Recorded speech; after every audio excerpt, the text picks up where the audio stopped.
Hello বন্ধুরা, আশা করছি তোমরা সবাই ভালো আছো। চলে এসেছি একটা নতুন ভিডিও নিয়ে।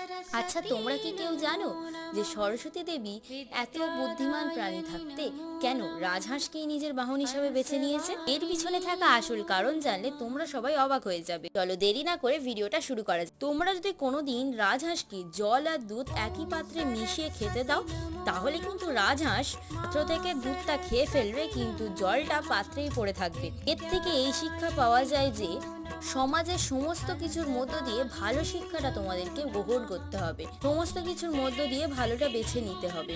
তাছাড়া রাজহাঁস জল, স্থল, আকাশ তিনটি পথেই বিচরণ করতে সক্ষম।